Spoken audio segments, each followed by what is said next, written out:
దేవుడికి మహిమ కలుగును గాక. అందరూ బాగున్నారు కదండి. ప్రతిరోజు దేవుడికి వాగ్దానాన్ని ఈ రీతిగా ప్రకటించడానికి దేవుడు ఎంతగానో కృప చూపిస్తున్నాడు. ఈ వాగ్దానాల ద్వారా మీ జీవితంలో దేవుడు గొప్ప కార్యాలు చేస్తున్నాడని విశ్వాసంతో మీ అందరి కొరకు నేను ప్రార్థన చేస్తున్నాను. మరి ఈనాటి దేవుడికి వాగ్దానాన్ని చూడండి. పరిశుద్ధ గ్రంథములో న్యాయాధిపతుల గ్రంథము 2వ అధ్యాయము 1వ వచనం చదువుకుందాం.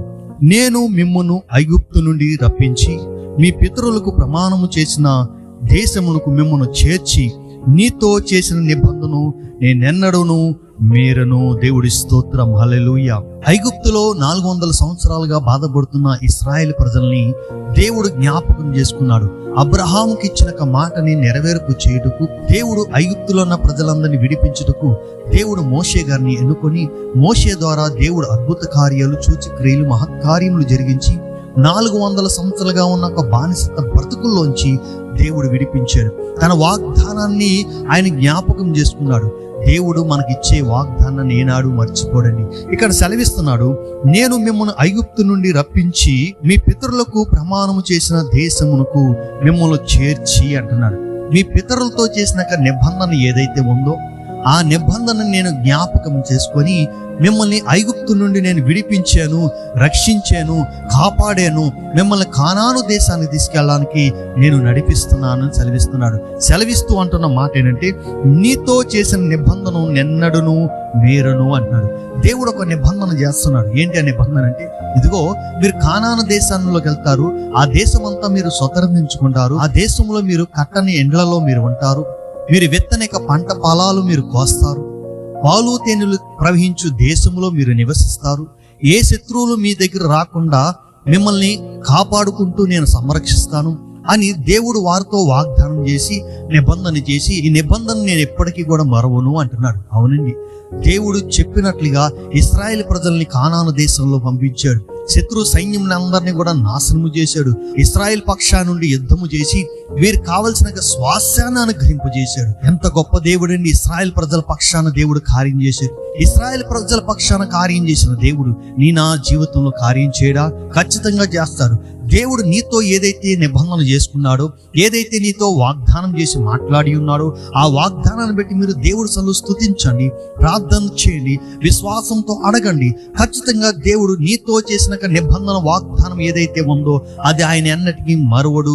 నీ ఎడల ఆ కార్యము జరిగించడానికి తన దూతలను పంపించి దేవుడు కార్యము జరిగిస్తాడు. ఇశ్రాయేల్ ప్రజలకు కావలసిన దేవుడు అరణ్యములు ఇచ్చాడు, వారిని ఆదరించాడు, వారిని కాపాడాడు, వారి పక్షాన నుండి యుద్ధమాడాడు. మరి నీ పక్షాన కూడా దేవుడు యుద్ధమాడతాడు. నీ శత్రువులని కూడా అణచివేస్తాడు. నువ్వు పొందుకోవలసిన శ్వాసాన్ని నువ్వు పొందుకోగలుగుతావు. నువ్వు అద్భుతమైన కార్యాలు దేవుడి దగ్గర నువ్వు పొందుకోగలుగుతావు. వారి శ్వాసాన్ని పొందుకోవడానికి దేవుడి వైపు చూస్తూ నడిచారు. ఆ కానానికి వెళ్ళారు, స్వతంత్రించుకున్నారు, కార్యాలు పొందుకున్నారు, ఫలాలు అనుభవించారు. దేవుడు యొక్క స్వాస్థ్యములో వారు దీవించబడ్డారు. మీరు కూడా దేవుడి వైపు చూసి ప్రార్థనాపూర్వకంగా విశ్వాసంగా దేవుడిలో ఎదగడానికి ప్రయత్నం చేయండి. అప్పుడు దేవుడు నీ జీవితంలో గొప్ప కార్యాలు చేయడానికి సిద్ధంగా ఉంటాడు.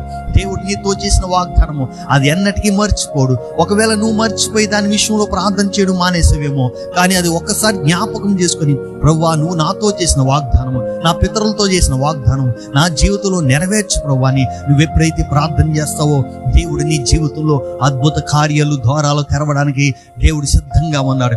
నీ కుటుంబానికి, నీ యొక్క జీవితానికి ఏదైతే అవసరమైందో, ఏదైతే కావాలో, ఏదైతే సిద్ధపరిచాడో అవన్నీ కూడా నువ్వు పొందుకోవడానికి దేవుడు సిద్ధంగా ఏర్పాటు చేశాడు. కాబట్టి నువ్వు పొందుకోవడమే ఆలస్యం. పరిపూర్ణంగా దేవుడి సన్నిధిలో అడగడం మొదలుపెట్టు. దేవుడు ఖచ్చితంగా దేవుడు అద్భుతాలు చేస్తాడు. నీ జీవితంలో మహిమ కార్యాలు చేయడానికి ఆయన సిద్ధంగా ఉన్నాడు. ఆయన మాట ఇస్తే ఎన్నటికీ మర్చిపోడు. ఆయన విడవడు. నీతో చేసిన నిబంధన ఎన్నటికీ మర్చిపోకుండా దేవుడు నీకు సహాయం చేస్తాడు. ఇశ్రాయేల్ పక్షాన చేసిన దేవుడు నీ పక్షాన తప్పకుండా చేస్తాడు. కాబట్టి విశ్వసించి నాతో పాటు నీకు చేసిన వాగ్దానాన్ని ఎత్తిపెట్టి ప్రార్థన చేయి. దేవుడు అద్భుతం చేస్తాడు, ఆశ్చర్య కార్యం చేస్తాడు. మనం ప్రార్థన చేసుకుందామా?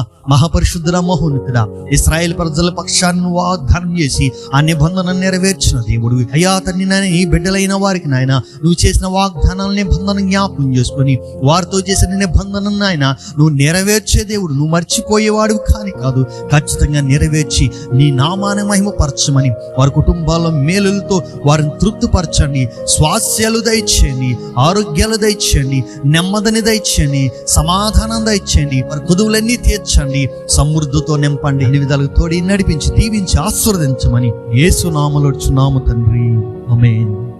ప్రియ సహోదరులారా, వాగ్దానం విన్న మీరు విశ్వాసంతో ప్రార్థన చేయండి. ఆయన నెరవేర్చే దేవుడని నమ్మి ప్రార్థన చేస్తే దేవుడు అద్భుతం మీ జీవితంలో జరిగిస్తారు. ఈ వాగ్దానం విన్నా మీరు మీ మటుకే కాక అనేక మంది షేర్ చేయండి, సబ్స్క్రైబ్ చేయండి, లైక్ చేయమని చెప్పండి. అప్పుడు దేవుడు యొక్క పరిచయం మనమందరం పాలుభాగస్తులం అవుతాం.